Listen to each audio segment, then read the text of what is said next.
I was just talking with a friend about food triggers and reminded of my own journey with food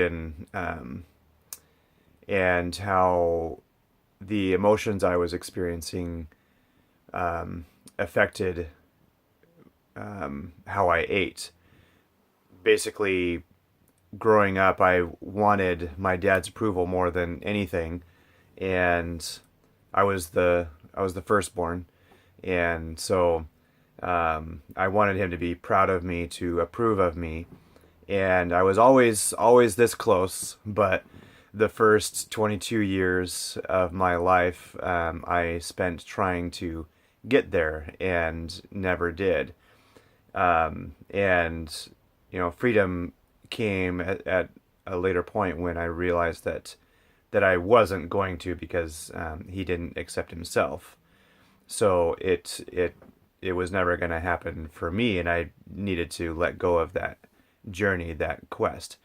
But along the way, I was I was trying for that. I was reaching for that approval, and and always failing.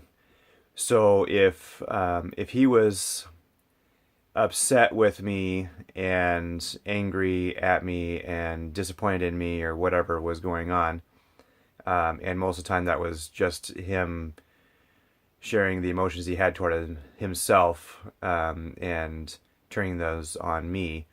But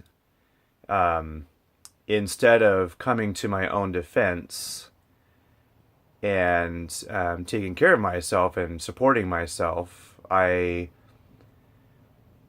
um, I would mirror the emotions that he had toward me, toward myself. And so if he was angry with me, I was more angry with me, because I had chosen to believe that he was the one to give me validation rather than me. I had taken my own power away from myself. So so I gave that power to him, and I was powerless until he gave me power. And because he never did, then I just stayed powerless, and I was angry, and there was self hatred and all of that. So when I would feel the self hatred coursing through my veins, hot and angry, I would refuse to eat, and I that was my self punishment. That was me punishing myself for not being good enough, for not being worthy yet. And so I would not eat, and I would work very, very hard. If I was working out, I would work out too hard. If I was doing labor, I would push myself beyond my limits. And so, not healthy, not good. But those were the emotions I was experiencing, and for most of that time, I didn't realize those emotions. I mean, on some level, obviously, I did, but I wasn't. That wasn't the forefront. I was just so caught up in the chemical trail blazing through my bloodstream, um, of anger and self hatred and all of that, that I wasn't really paying attention to what was actually happening and just stepping back to look at it.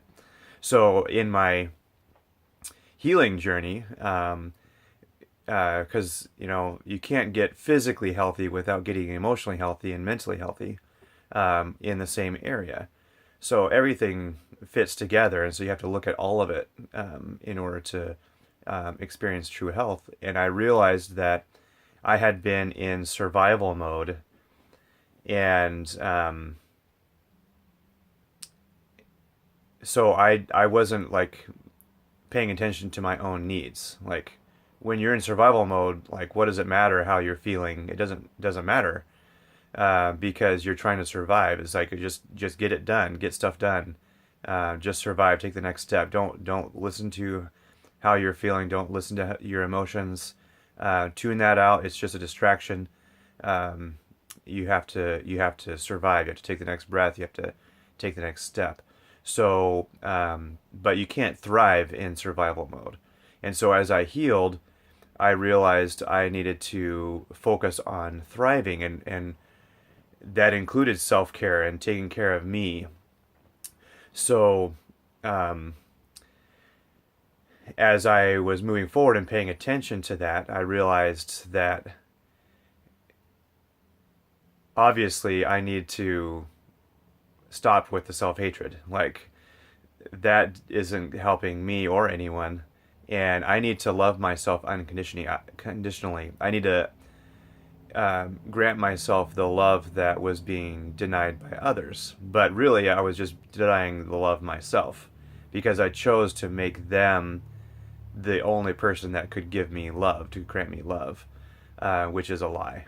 We are love, and we come from love, and so it's just us withholding ourselves from love, where we start feeling all these horrible, horrible feelings.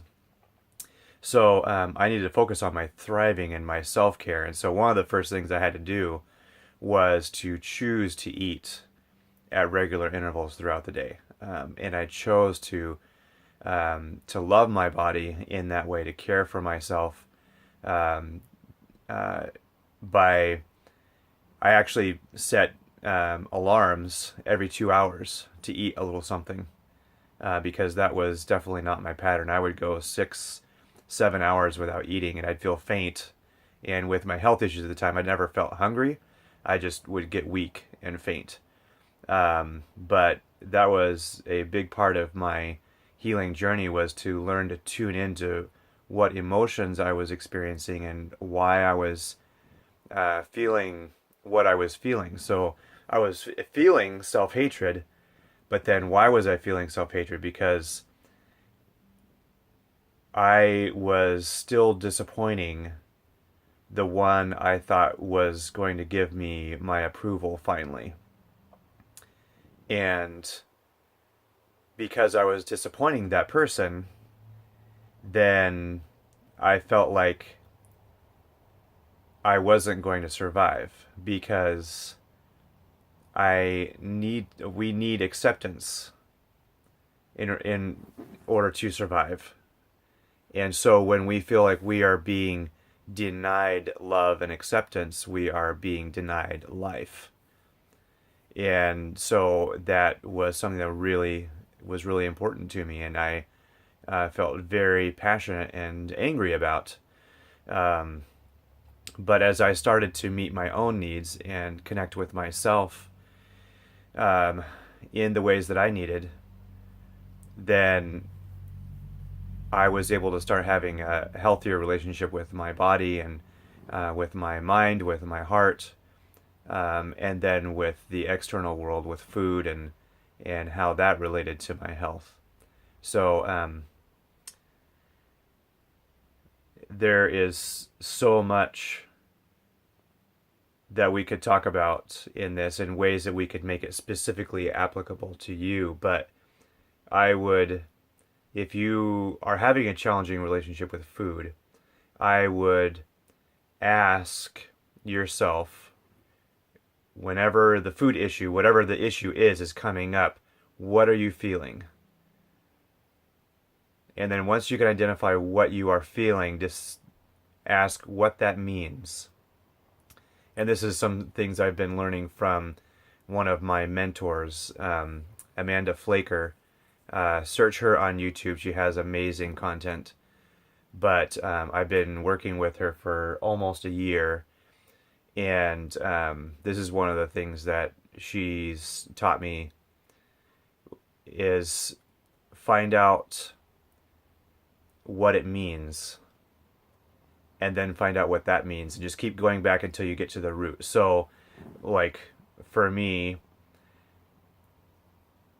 I was experiencing self-hatred when I felt the anger coursing through my bloodstream, and I would not eat, and I would punish myself. Self-hatred. So what did that mean? I was hating myself because I didn't get my dad's approval. And what did that mean? That I was unworthy. And what did that mean? That I wouldn't survive. And so, like, the anger was because I was unworthy of even living, of surviving. And that's pretty depressing. That's something to be angry about. But it wasn't true. It wasn't true.